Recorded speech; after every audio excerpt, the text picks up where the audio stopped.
Shar. Welcome back to my channel. Happy December 1st and happy official kickoff to 12 Days of Shar. I'm still looking for a better name for that, by the way, but if you are new here, that is a series that I do in December where I post a video every other day leading up to Christmas. And since it is December 1st, I figured let's do a November wrap up. So in November, I read 6 books. My reflection of the month tends to be, it was a pretty good reading month, but I guess we'll dig into that a little bit more. For those of you who are curious about stats, this video is time-stamped, so you can keep watching or you can skip ahead to the reviews if you don't care about stats. But of the 6 books that I read, I ended up giving 2 books 4 stars, 2 books 5 stars, and 2 books 2.5 stars. There were no 3-star reads for me, but overall my reading experience was pretty positive. And of those 6 books, I read 2 of those books physically, I read 1 ebook, and then the other 3 I ended up listening to as an audiobook. And if you're wondering where I got those books from, 1 was from Kindle Unlimited and everything else from my library. Again, I've been using my library a lot, I always have, but especially this year since I've moved. For me, I have just been loving the library. So let's jump into the review. And we're gonna go in reading order. So which book did I start the month off on? I started with Haunted Ever After by Jen DeLuca. This is a really fun premise because the whole idea is this woman moves from Orlando, Florida to like this small coastal town, and she buys this steal of a house in this small town. As soon as she gets there, she realizes like everyone in this town believes in ghosts and her house is haunted, and she is now recruiting the help of locals, especially one local grumpy cafe shop owner, to help her with the haunting. If you know me, you know that I love horror and romance. So of course, reading a haunted house story that primarily centers a romance was going to work for me. This is a book that I ended up giving 4 stars. I really like this book, but the hero wasn't my favorite hero in the world, and some of the elements of it just felt a little too silly goofy for me. However, it was still a fun time. It's still a book that I would recommend, and I did enjoy it. Then I read Surviving Scar by Ruby Dixon because I just wanted brain off time. Like, I just needed comfort, and I love the IPB series, that's Ice Planet Barbarians, and this is like the spin-off of the Ice Planet clones. I give this book 2.5 stars. The whole idea of this is this woman wakes up, she realizes she's a clone and she's with a bunch of other clones, and she's just like reeling. She's like, what do you mean? Like, I'm not real. I have all these memories, but I'm not actually the original person. I am the clone of this person. And she doesn't know much about herself outside from like the memories that she's getting over time. She's very overwhelmed, and there's this other clone who was part of the group who is a gladiator, and he was specifically cloned to be a warrior. He knows this, he knows he's a clone, he really doesn't have any issues with it, but he is in gladiator mode, so he's like, obviously I was sent to this planet to fight because I'm the best. Duh. He's very, very arrogant, and these two resonate with each other via the cooey. She's not so happy about that, and he's like, well, I'm the best, so obviously I resonated with her because she's the best. I would say that our hero Scar here felt like an NPC in a video game, almost kind of like Wreck-It Ralph, a movie I've never seen, but I think the general premise is he leaves his video game world and he's in full like Wreck-It Ralph mode, and that's the only thing he's been programmed to do. So when it doesn't work and people are kind of annoyed by it, he's confused, and that's Scar in this book. He is an NPC. He's been programmed to do one thing, and now he's thrown into this world where the only thing he ever knows is not what he's supposed to do. So who is he outside of his programming?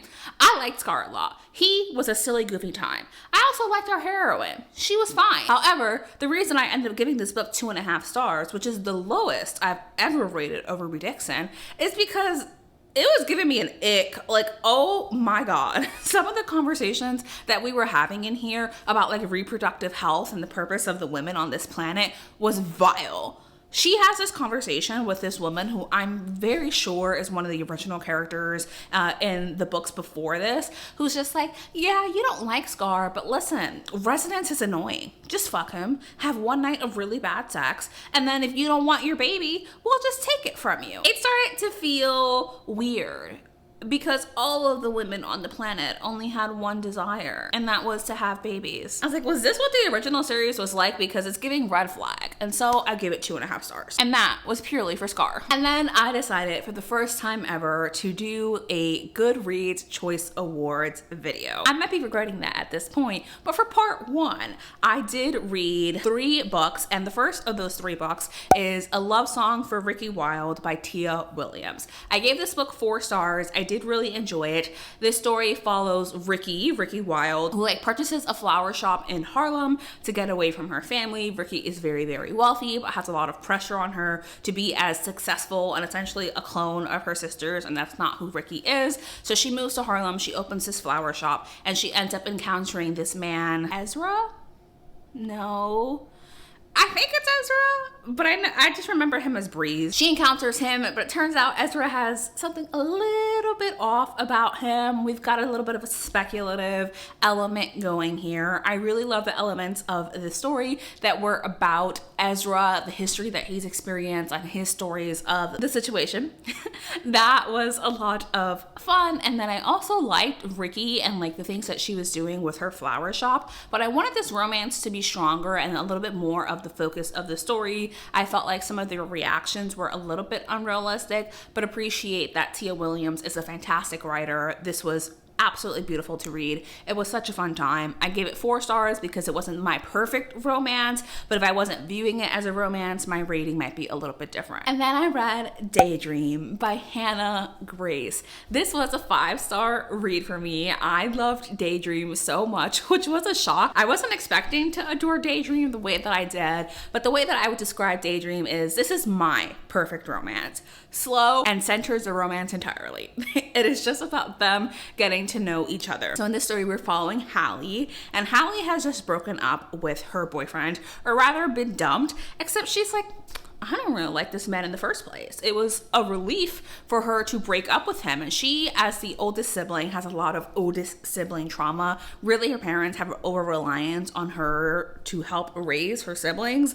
And Hallie feels like she's been putting everyone else first, so she decides that she is going to try to prioritize herself in this upcoming year. And this is how we get introduced to Henry, who ends up being part of a core friend group that Hallie joins, and Henry and Hallie end up getting together. And it's not a slow burn, but we have just the exploration of their relationship is the entire story, and I loved it so much. Can I acknowledge that you may think that this book is too long or boring or that nothing happens? Absolutely. But that's the kind of romance I love. Soft and sweet and romance forward. So it was a 5-star read for me. And another 5-star. This Could Be Us by Kennedy Ryan.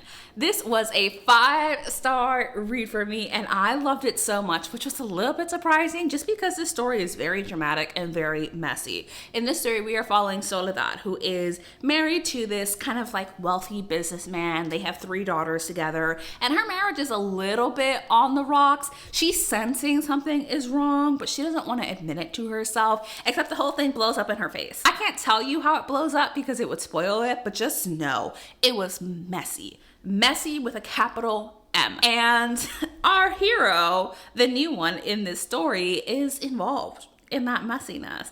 And we get to see the exploration of the relationship as well as the fallout of the situation that happens with Soledad and her husband and how she ends up with Judah Cross. Now, I love this so much. Yes, the relationship was so sweet. And the spicy scenes were top notch.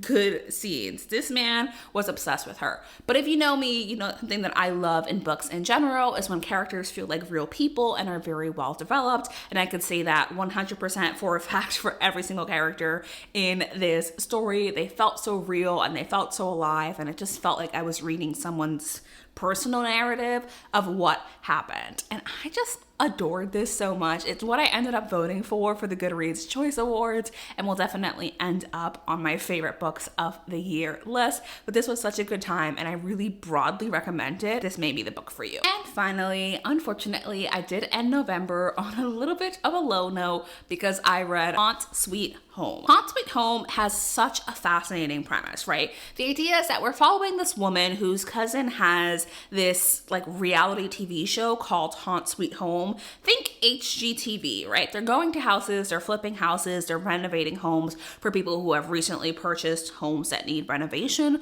but their spin is that the house is haunted. And at the end of the episode arc is homeowners renovate their home, encounter ghosts, make peace with ghosts, finish beautiful renovations, episodes over, next house. That is the premise. But our protagonist ends up working on the show, and she is the ghost, right? Her job is to stage the hauntings. And the whole idea is that the families can't know this, and she's just supposed to freak them out a little bit, right? Like follow the storyline that the producers have made and convince the family without ever making herself known that this home is haunted. Such a fun premise. Boring. Boring. And the reason that it's boring is that this feels kind of aimless and pointless. Not in the sense that I'm saying that, oh, it needs a moral, but more in that the scenes don't feel like they really make a difference. I feel like the author was trying to make a deeper point, but really missed the mark. But the main reason why I gave this book 2.5 stars is that our character, the protagonist that we're following, she doesn't feel developed at all. She is quite literally a floater, as her job would indicate, as her life would indicate. I left this book knowing almost nothing about her other than she just kind of moves through life. And for a reading experience, that's not very pleasant.